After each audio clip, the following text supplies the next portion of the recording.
안녕하세요. 푸디 제니입니다. 오늘은 식품연구원이 하는 일 중에서 제가 담당하고 있는 센서리 스페셜리스트가 하는 일에 대해서 말씀드리려고 합니다.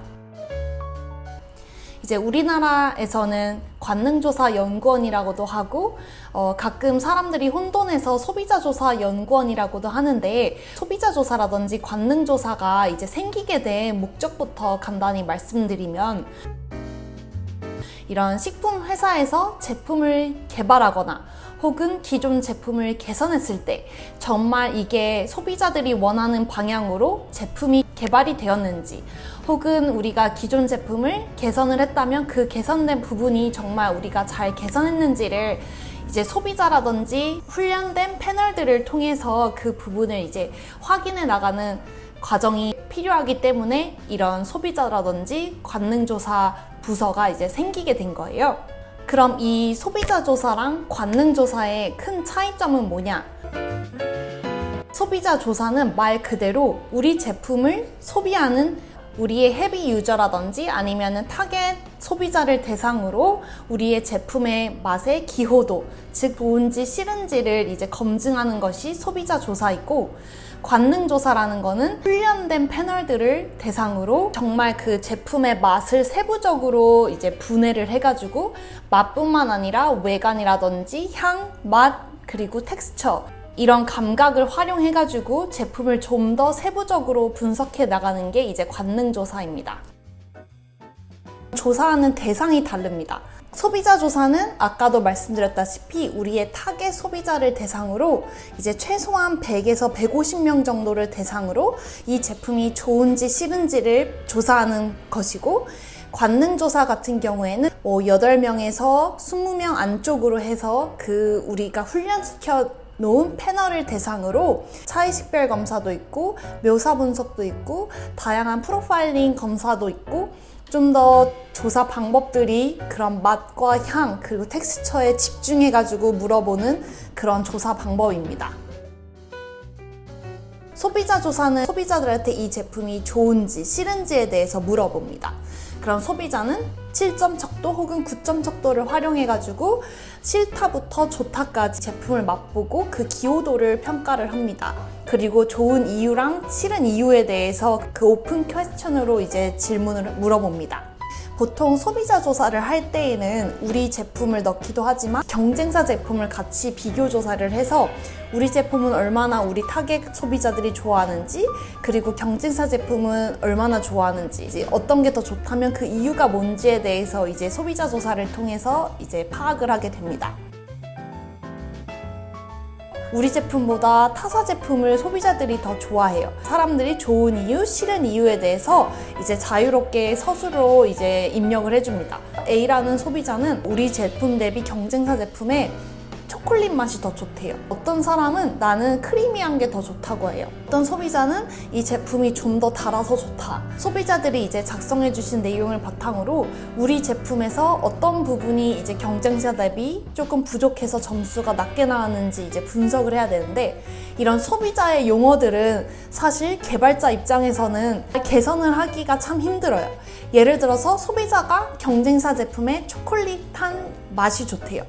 근데 우리가 초콜릿이라는 용어를 이제 떠올려 봤을 때 초콜릿은 코코아, 밀크, 단맛, 이제 바닐라 향, 복합적으로 이제 다 합쳐진 맛이 초콜릿 맛인데, 소비자들이 구체적으로 어떤 초콜릿 맛을 좋아하는지에 대해서 우리가 알 수 없단 말이에요. 즉 관능 조사를 통해서 소비자 용어를 개발자 용어로 이제 번역을 해주는 작업이 이제 관능조사 연구원이 하는 일입니다. 그래서 관능연구원이 주로 하는 일은 패널들을 네슬레가 아닌 이제 외부에서 그 사람들을 모집을 합니다. 이제 기본적인 맛 검사 그리고 향기 검사를 통해서 이 사람이 정말 맛을 잘 보는지 혹은 향기를 구별해내는지를 1차적으로 이제 스크리닝을 통해서 걸러진 패널들을 가지고 이제 훈련을 시킵니다.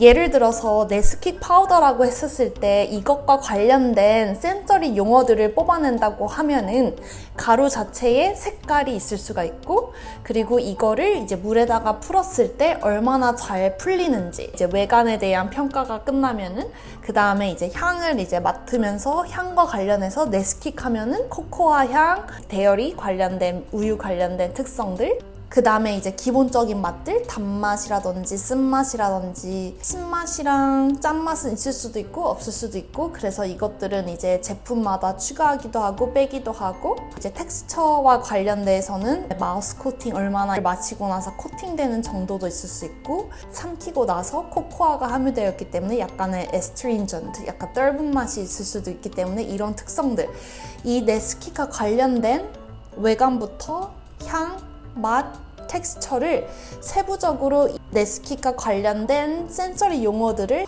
우리가 패널들을 이 용어에 대해서 훈련을 시켜요. 예를 들어서 코코아다 하면은 코코 파우더를 이제 패널들한테 제시를 하고, 이런 향들이 너가 제품에서 느껴지면은 코코아 애트리뷰트에다가 그 강도를 체크하라, 이렇게 우리가 훈련을 시킵니다. 훈련된 패널들을 가지고 우리의 프로젝트의 목적에 따라서 센서리 방법들을 이제 선택을 하는데, 회사 안에는 정말 다양한 프로젝트들이 진행이 되는데 기본적으로 이노베이션과 레노베이션이 있습니다. 이노베이션은 없던 제품을 만들어내는 것이고, 레노베이션은 있던 제품을 개선하는 작업인데, 목적에 따라서 우리가 선택해야 되는 관능조사 방법들이 다양해요. 그래서 그 목적에 따라서 센서리 스페셜리스트가 어떤 센서리 방법이 이 목적을 검증해내는 적합한 방법인지를 이제 제안해줘야 되고, 그거에 맞게 실험을 설계하고, 설계한 다음에 패널들을 훈련시키고 실험을 진행을 하고 결과를 얻고 통계 분석을 통해서 결과 보고서를 쓰고, 그 결과를 프로젝트 매니저한테 전달해주는 역할을 하는 것이 바로 센서리 스페셜리스트, 관능조사 연구원이 하는 일입니다. 제품의 유통기한을 설정할 때에도 제품이 내가 설정해 놓은 유통기한이 다다름에 따라 맛적으로 어떻게 변화하는지를 추적하기도 하고, 우리도 라면을 1개 끓일 때랑 10개 끓일 때랑 맛이 다르듯이 이 제품도 밖에 프로토타입을 할 때랑 공장에서 대량 생산할 때랑 맛이 다른데, 그 맛이 다름에도 그걸 인정할 수 있는 수준이 어느 정도인지 관능 검사를 통해서 그런 검증 절차를 거칠 때에도 센서리 스페셜리스트가 합니다. 전자코, 전자헤어, 이런 기기가 이 맛과 향을 분석해 줍니다. 사람이 맛을 평가하는 거를 이제는 기기로 대체하겠다. 그런 기기들이 이제 측정한 맛 분석과 얼마나 사람이 분석한 맛이 이제 일치되는지, 이 기기의 정확도가 어느 정도인지 이제 확인하는 작업도, 그런 프로젝트들도 이제 진행을 하고 있고, 그래서 센서리 스페셜리스트는 이렇게 제품을 개발하고 개선하고, 그리고 제품의 유통기한을 설정하고 제품이 출시되기 전에 이제 제품을 검증하는 전반적인 과정에 이제 다 참여를 하게 됩니다. 그래서 지금까지 이제 제가 왜 소비자랑 관능조사가 회사에서 제품을 개발할 때 필요한지에 대해서 말씀을 드렸고, 소비자 조사랑 관능조사의 차이점, 그래서 관능조사가 하는 역할에 대해서 말씀을 드렸는데요. 이 밖에 더 궁금하신 내용이 있다면 댓글로 남겨주시면 다음 영상으로 찾아뵙도록 하겠습니다. 그러면 다음 영상에서 만나요. 안녕!